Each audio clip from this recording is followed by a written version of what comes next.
The crew of a passenger jet search in vain for their airport. Look carefully. Rain is making it impossible to see. It's like missed approach. Go around. More than 200 passengers are on board. As I turned around, a huge fireball came out. Investigators search for clues. Could a vital missing piece of equipment be responsible for the crash? I think the best way to describe that would have been irresponsible. I know a lot of people could have walked off that plane that night. Nothing will change my views on that.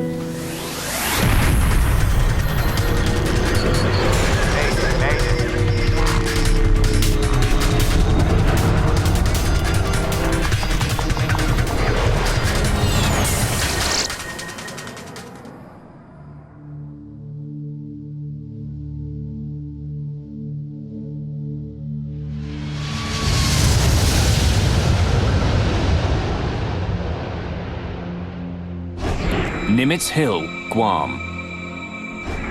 Once the site of fierce American offensives during World War II, for over 50 years there's been peace here.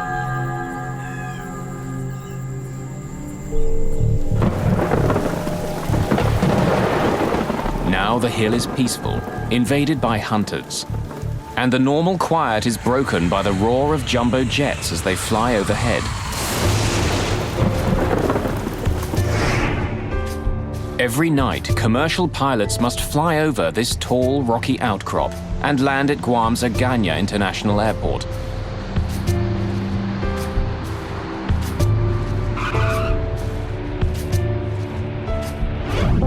Flights come from airports all across Asia.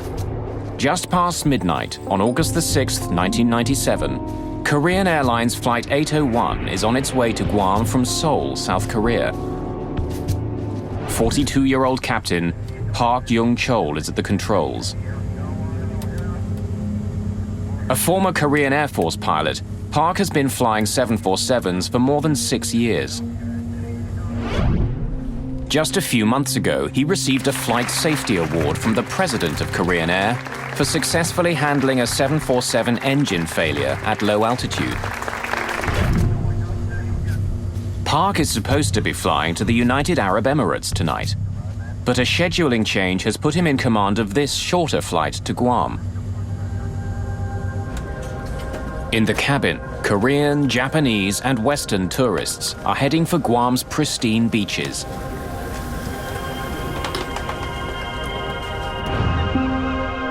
Guam is a U.S. territory run under U.S. law. The island is tiny, fewer than 600 square kilometers, but there's enough sand to keep people coming.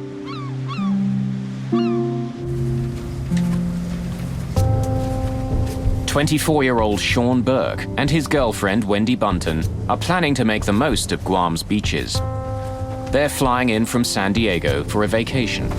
Sean and Wendy were going to Guam to do some scuba diving, reef diving, and at the same time, they were going to visit her brother, who was in the Navy over there. He was a Navy doctor. Flight 801 is taking Barry Small back to work. He's returning to Guam from New Zealand for another 6-month contract as a helicopter pilot. But he does it with a heavy heart. The night before I left, my father had a heart attack, and I had to CPR him till the ambulance arrived, and decided to cancel the contract so I could help him. But he was insistent that you must carry on with your job. The flight is still a couple of hours from Guam when the calm evening is brutally interrupted.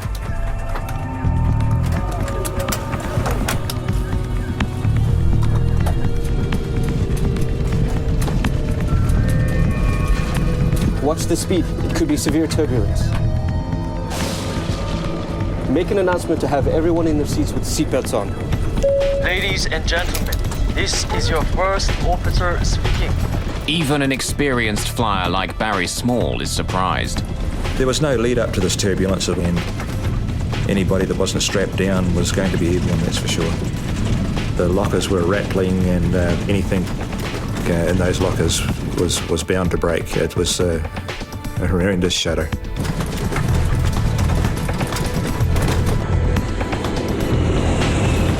It's heavy turbulence.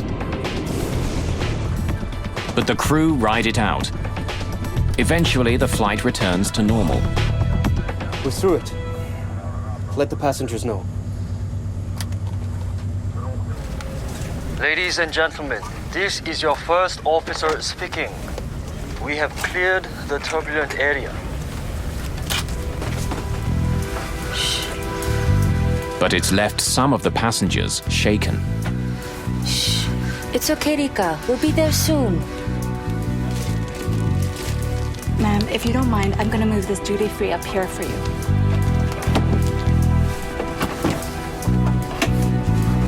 The cabin crew cleans up. And the passengers settle in for the rest of the trip.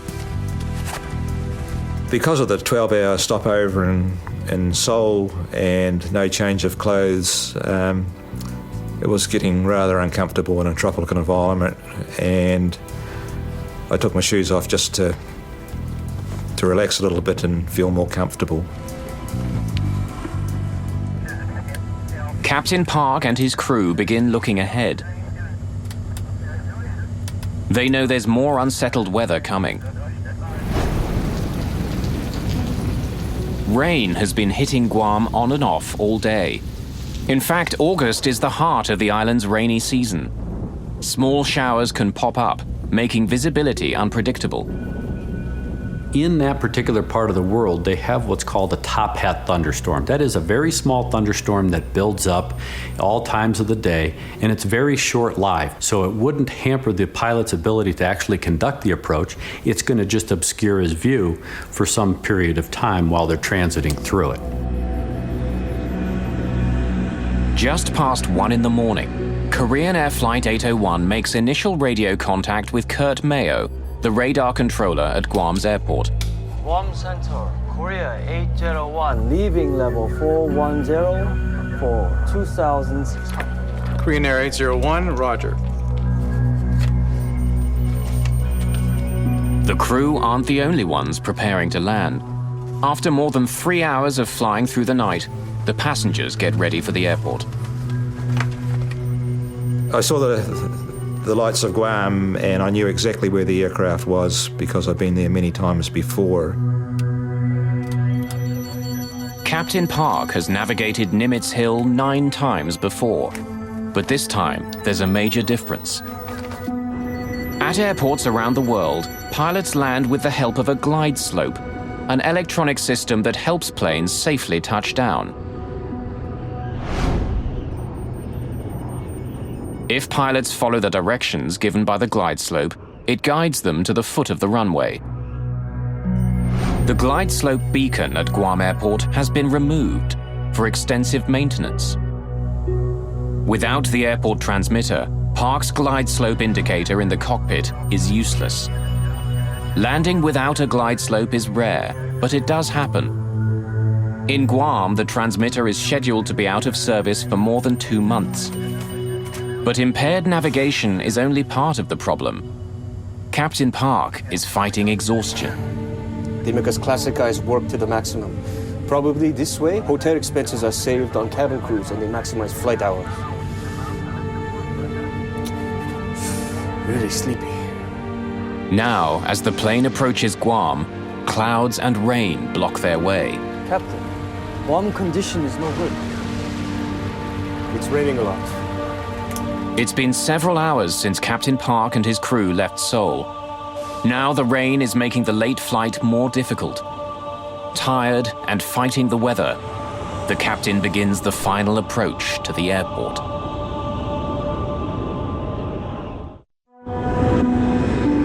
August the 6th, 1997. It's close to 1:30 in the morning. On Korean Airlines Flight 801, a tired captain is preparing to land at Agana Airport on the island of Guam.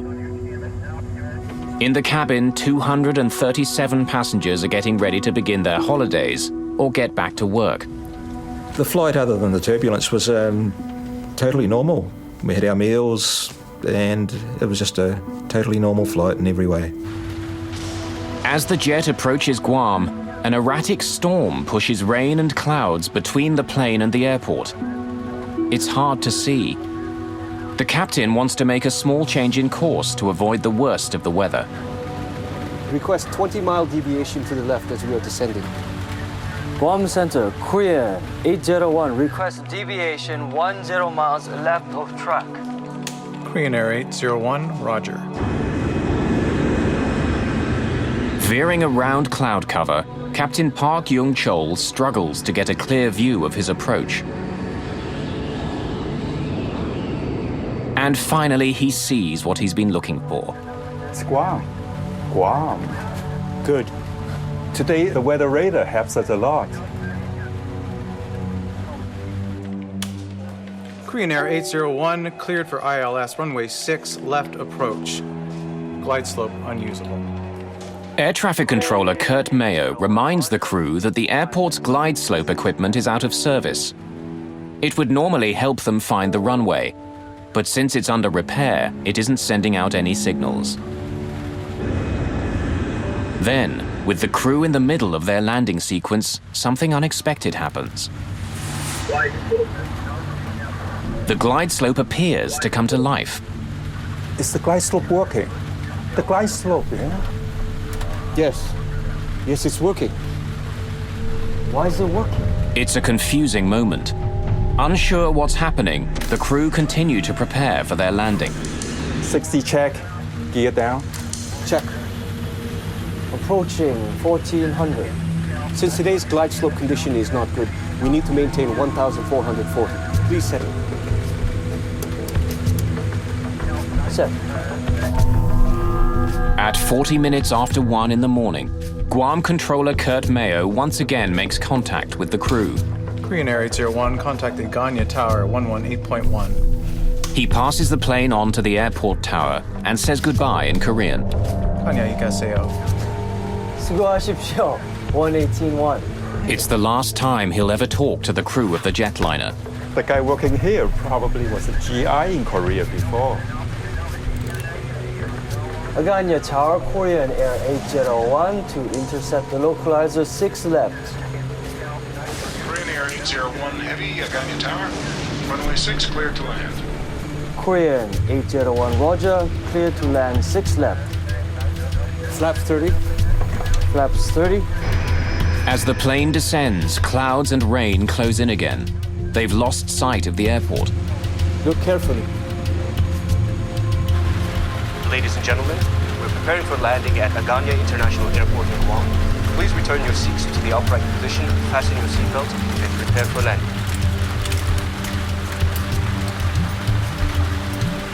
Set 560 feet. As the plane flies closer to the ground, the crew expects they'll see the airport any second.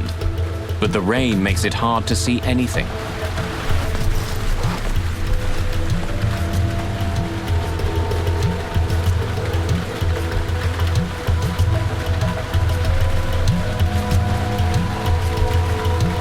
Isn't the glide slope working?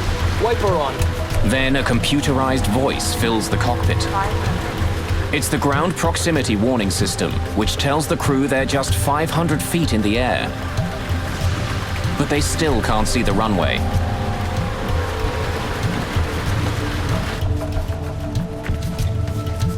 I've done this flight many, many times before, and when I estimated we're about 30 seconds from landing, I bent down to put my shoes on. 200. The plane is now just 200 feet above the ground, but still the crew can't see the runway. They're quickly running out of time. Let's make a missed approach. Not inside. It's like missed approach. Go around. Go around. Perhaps.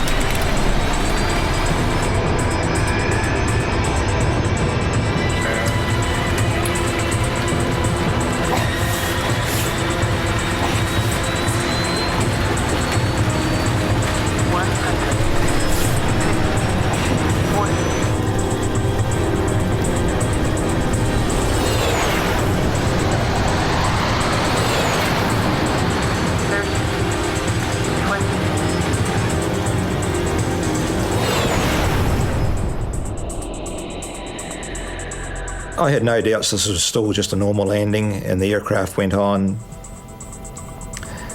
and was decelerating quicker than normal, but nothing to really alarm me.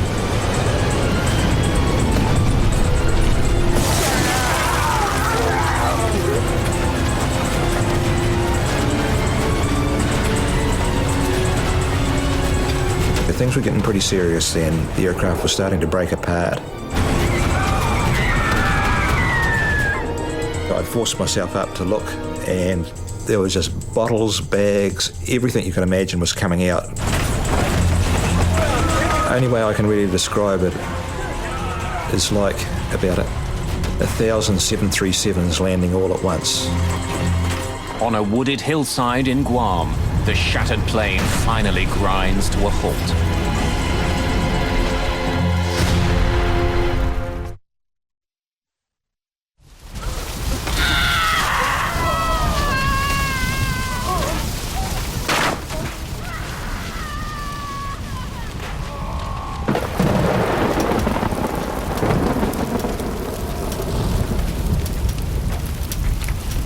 I was too scared to undo my seatbelt at that stage because I was waiting for the next bounce to go over another ravine or whatever was going to happen next.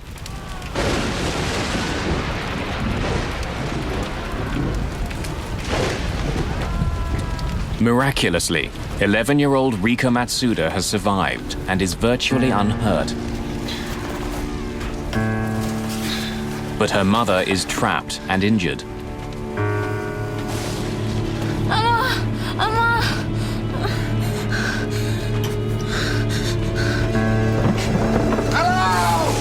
Barry Small is also injured and terrified that fire is sweeping through the plane. The fire started in the front and proceeded from the front to the back towards me. There was no floor lighting or anything like that, but the fire was so intense there was no problems to see where I was going. Korean Air 801 Heavy, Tower, how do you hear? Everyone in the cockpit has been killed. But airport authorities still have no idea what's happened aboard Flight 801. How do you hear?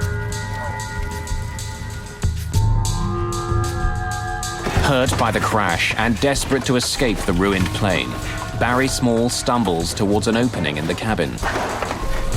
I got back these six seats, and then there was about a 6-foot drop down to the ground. The undercarriage had gone completely. I come across an obstacle that I had to cross because it was the only part that wasn't burning. Here, go! Get over it!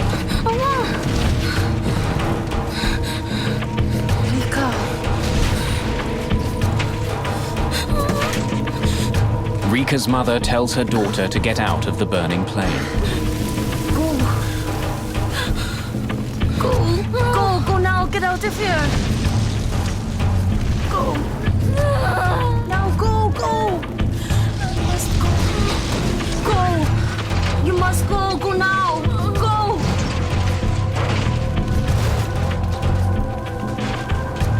The fire is spreading quickly. As passengers struggle to deal with the disaster, rescue workers don't even know the plane's gone down.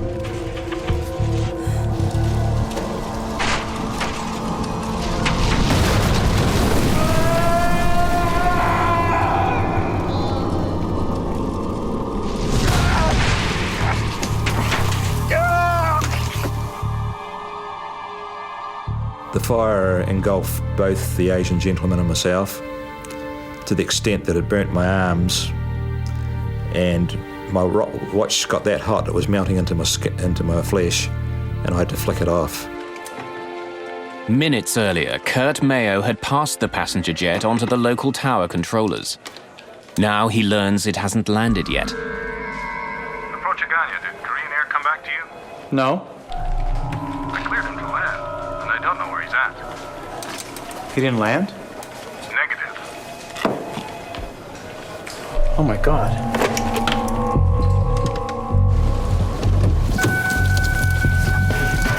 Within minutes, Guam Fire Chief Chuck Sanchez is en route. I was thinking, my God, 747, where's it at? Is it on island? Is it on sea? What is the plan here?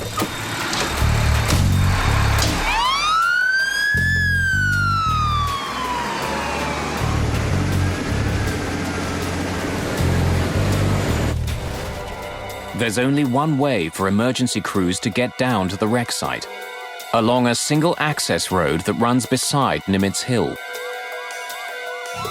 As they race to the accident scene, rescue workers discover a major obstacle. A pipeline has been ripped out of the ground by the crash and thrown across the road. There's no way around it.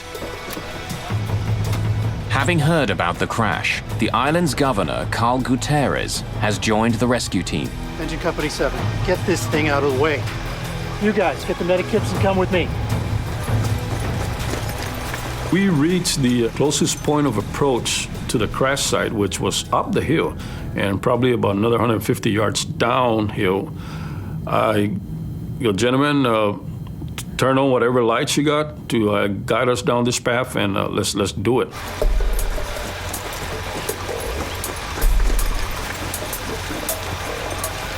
We started running and just listening to the screams so we can guide ourselves because there was just nothing but overgrowth on the side of the road.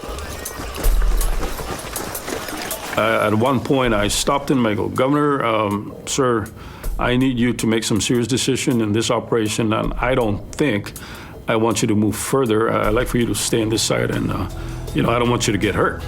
Let us do this job. And he goes, no, I want to help you guys.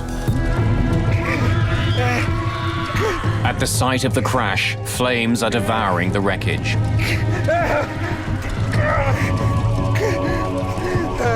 Hampered by his broken leg, Small can only look on as people cry out for help.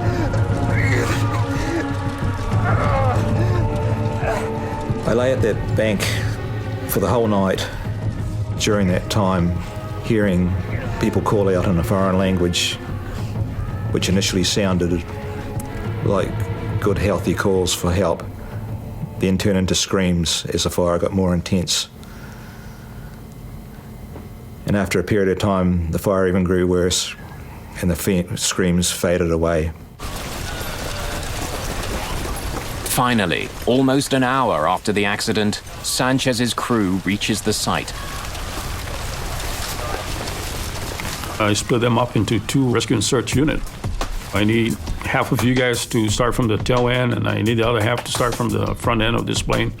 And let's meet in the middle, and let's do what we can to help the survivors here.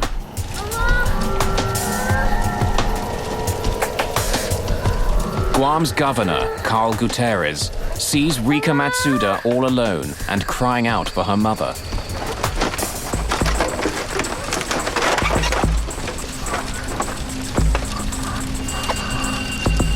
Don't cry, little angel.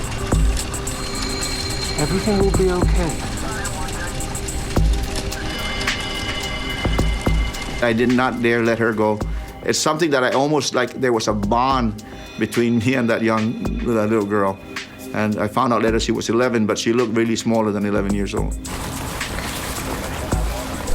Fire Chief Chuck Sanchez finds Barry Small in the swordgrass. He gave me his fire jacket and put under my head to comfort me. Here, go. All right, let's go. Later on, he was very distressed that he had to come back and get it back because he was getting burnt, dragging people and bodies out of the aircraft.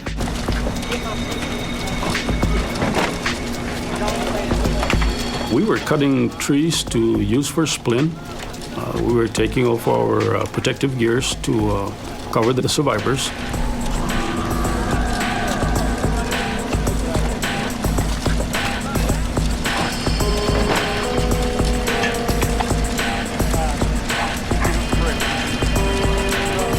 It's clear to rescue personnel that for many, they've arrived too late. But Sanchez isn't giving up. He sends a team to search further into the wreckage. Group 2, start at the tail and work forward. Go.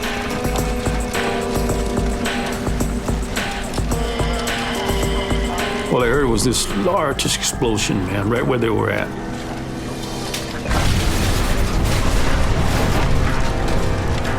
And I go, did we lose our people?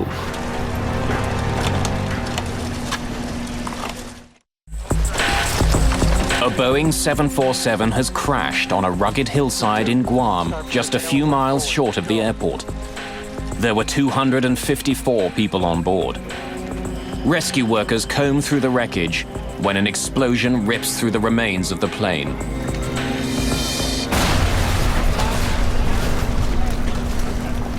No radio transmission at all. We lost all transmission, and then finally somebody came out. Sir, we're okay. We survived the explosion. Everybody's accounted for.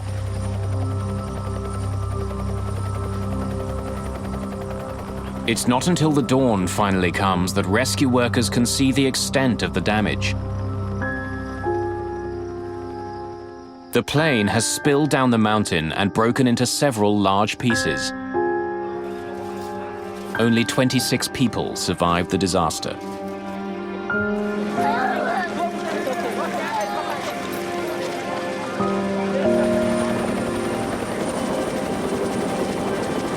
Friends and family are desperate for any news.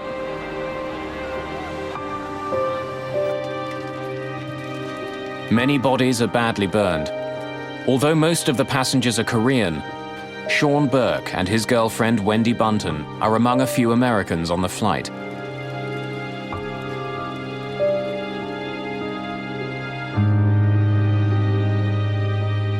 Thousands of kilometers away, news of the crash reaches Sean's parents.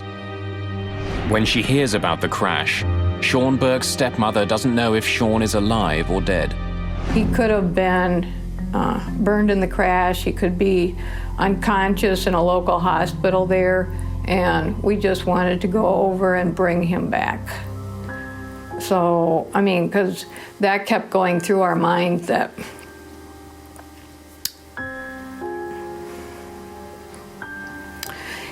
he possibly could be laying on the hillside.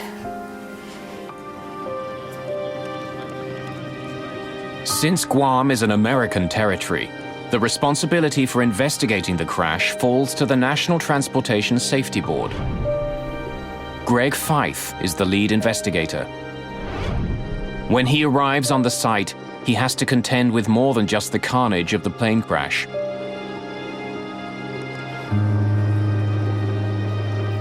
Grieving family members surround the scene, making it especially difficult for investigators to work.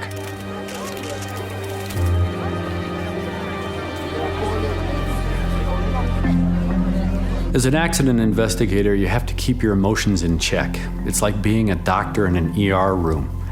You see this devastation, you see this tragedy unfolding in front of you. You hear about all of the sad stories, especially when there are kids and innocent people involved. And as an accident investigator, you have to keep those emotions in check because you have to remain objective, you have to remain emotionless to be able to do your job effectively. One of the first things we did was we went out on site and we did what we call a site survey. We had to really get an understanding of what we were dealing with as far as the wreckage and how we were going to conduct the on-scene investigation. During the preliminary investigation, Fife finds that large sections of the plane are almost completely intact. The airplane landed relatively under control. That is, that the pilot basically landed the airplane into the trees and into that terrain. Unfortunately, it was 3 miles from the airport. Investigators find a number of items that survived the crash and the fire that followed, including the landing chart the crew was using as it approached Guam Airport. Investigators also find Captain Park's travel bag, and in it discover a small plastic pill container. Captain Park had been prescribed a variety of drugs, including pills containing benzodiazepine, a class of drugs often used as a sedative. The pills and tissue samples from Captain Park's remains are sent for analysis. The landing chart becomes part of a growing pile of evidence. Using information from the jet's flight data recorder, investigators recreate the plane's flight path. The relatively gentle slope of its descent supports Feith's belief that the jet all but landed on the hillside. But the flight path shouldn't look like this. Korean Air 801 cleared for ILS runway 6 left approach. Glide slope unusable. Korean 801, roger, clear for ILS runway 6 left. The crew had been told that the glide slope at the airport wasn't working. It meant that the captain had to take more manual control of his plane. It is now up to the pilot to fly an established procedure called a step down, where he starts at an altitude of, say, 2,000 feet. When he gets to a particular point located by what they call DME, or distance measuring equipment, he then starts a descent to another prescribed altitude. If the crew was following the step-down procedure, its flight path would resemble a set of stairs. But after the first step, the plane enters a long, slow descent. If you don't hit those step downs, and those altitudes are prescribed to give you terrain clearance, if you don't fly that as depicted on the approach chart, you run the risk of flying into an obstruction or high terrain. The plane's cockpit voice recorder has also been recovered from the debris. Feith and his team begin to analyze it, hoping to better understand what happened in the cockpit. One of the key elements that we found was that the flight crew appeared to be tired. Really sleepy. And this was a chartered flight, so it would have put them on what we call backside of the clock flying. That is, they wouldn't be normally flying during the day, they are now flying at night. And typically your body says you should be asleep when it's dark outside. The sedatives could have made a difficult situation even worse. But when the lab results come back, they're conclusive. While he had the pills with him, there are no traces of them in Captain Park's system. When lead investigator Greg Feith returns to the cockpit voice recorder, he focuses on the captain's discussion of the glide slope. Is the glide slope working? The glide slope, yeah? Yes. Yes, it's working. Why is it working?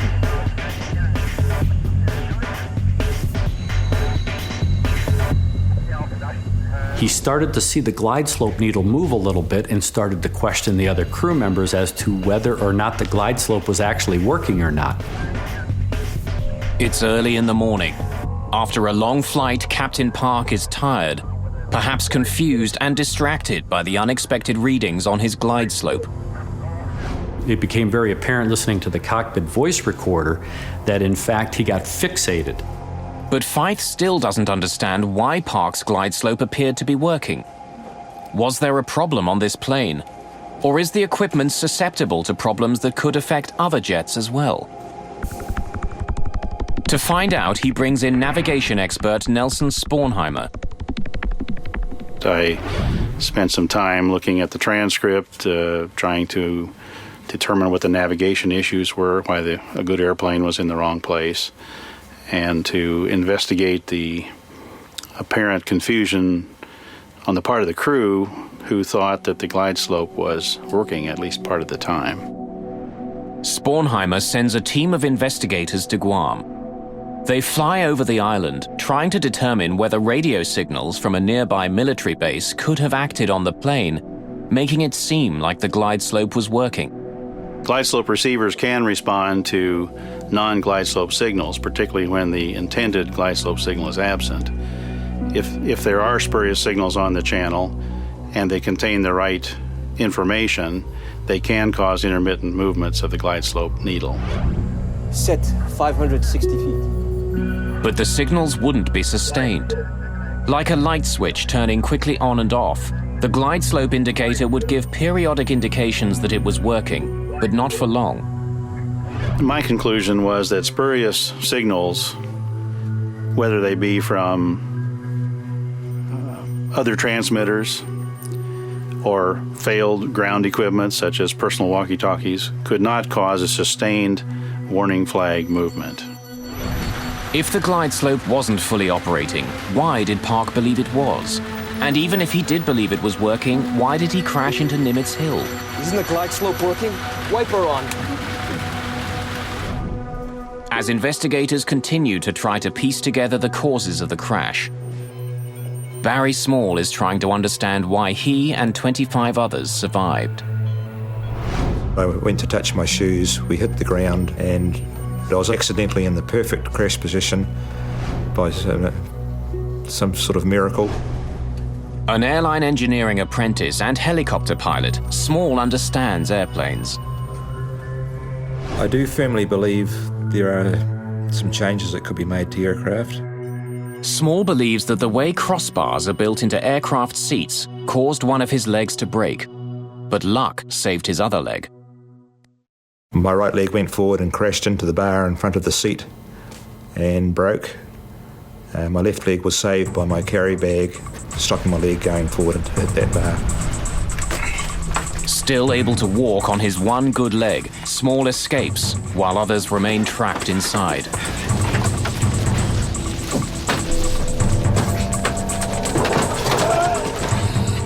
Since she's young, Rika Matsuda's legs are shorter than a normal adult. Sitting normally, her legs wouldn't have been pressed against the crossbar on impact, so she was able to escape the plane. Oh, go now, get out of here. While her mother died. Small is also convinced that the flames that first spread through the cabin of Korean Air Flight 801 were preventable. They estimate that those top lockers had over 462 litres of burnable alcohol on board. Had the plane been full, there could be at least twice that amount. During the crash, Small believes that the duty-free alcohol mixed with oxygen in the plane's ceiling. The combination ignited with deadly results. It's a fire he thinks could have been prevented.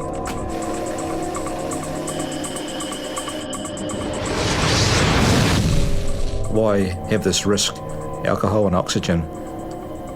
I thought, for aircraft's about safety, and this is just a blatant breaking of the rules of safety as far as I'm concerned. As he continues to recover from the accident, Small is determined to prevent what had happened to him from happening to others.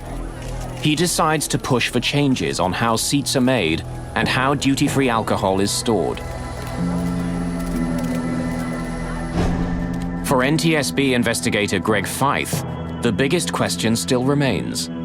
How did an experienced pilot, one recently honored by his company for his safety record, crash his plane 5 kilometers short of the airport?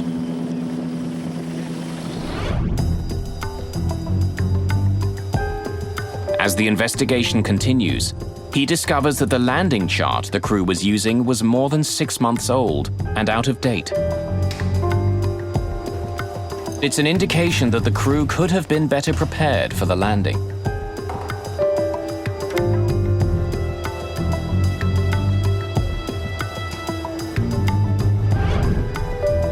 When he reviews the training practices for Korean Airlines, Feith uncovers more gaps in the information that the crew received.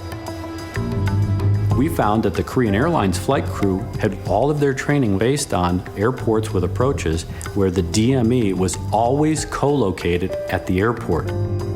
DME is distance measuring equipment, electronic beacons that tell pilots where they are in relation to the airport. Often the final beacon is found at the foot of the runway. That was not the case in Guam. The airport was in fact 5 kilometers further on.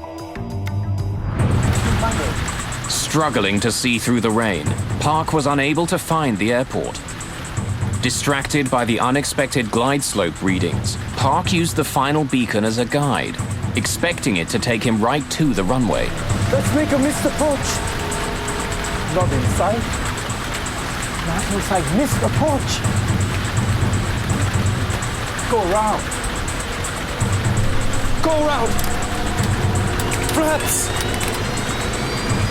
It's clear that Flight 801 flew an approach about 3 miles premature. In other words, the descent was about 3 miles early. It was a nominal approach otherwise, just to the wrong location. We think that based on fatigue and some of their training, that in fact, when the flight crew crashed the airplane, when the counter got to 0, they thought the airport should be there. A fully loaded 747 weighs more than 200,000 kilograms. Like an enormous ocean liner, it can't change course quickly.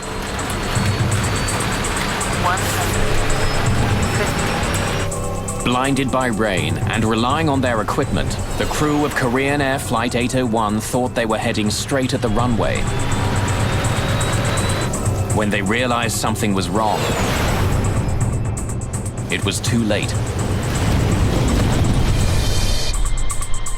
As the investigation continues, Fyfe and his team make a startling discovery. Equipment that would have given the crew more time to react had been disabled on purpose. In August of 1997, the crash of Korean Air Flight 801 took the lives of more than 200 people.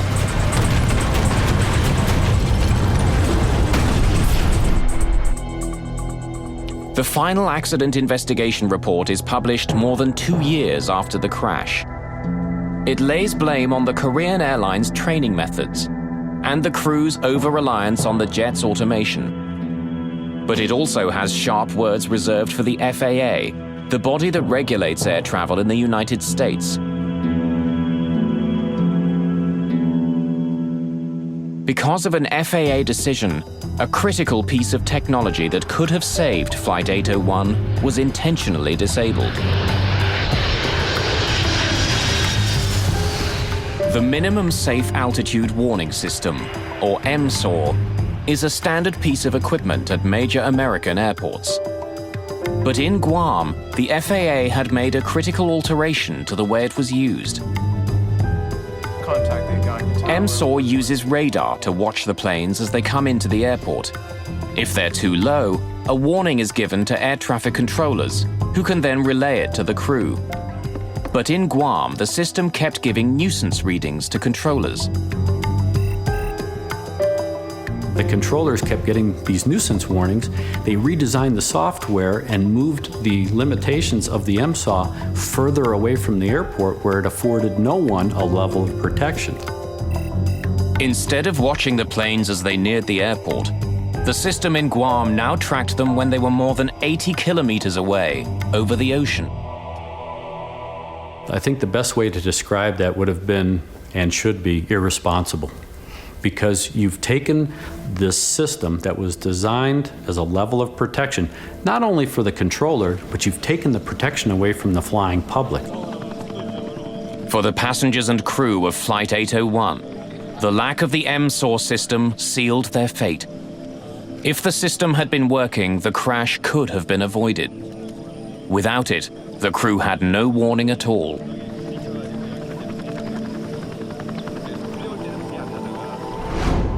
The two pilots didn't want to die. They had families. No one wanted to die. We still do not blame them. The bottom line is nobody wanted to be in that situation. It was just something that happened. For Barry Small, the years since the crash of Flight 801 have been emotional and frustrating. The Civil Aviation Authority in his homeland of New Zealand has acknowledged the potential danger posed by duty-free liquor on board, but so far no policies have been changed. His desire to modify airplane seat design has also been ignored.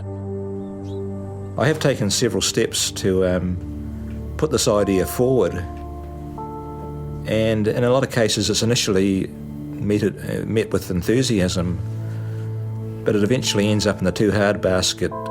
And when I try to approach seat design people, no one wants to hear about it.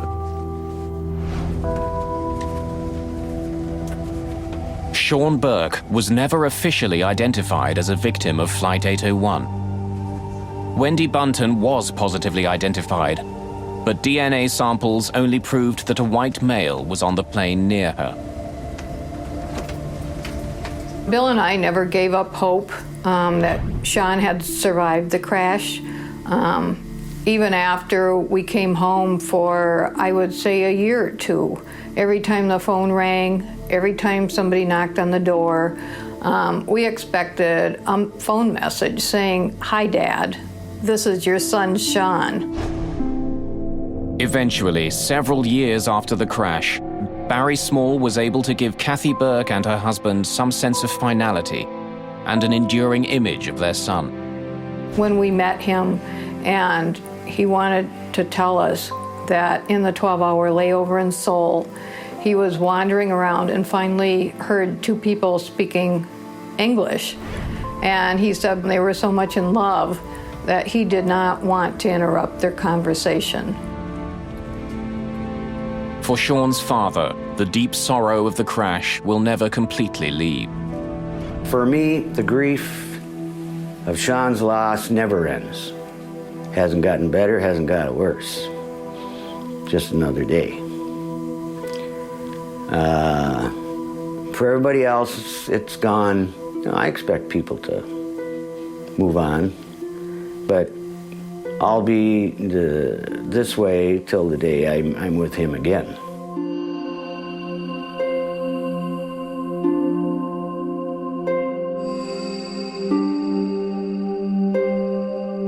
For Barry Small, there is anger too, but also incredible gratitude for surviving.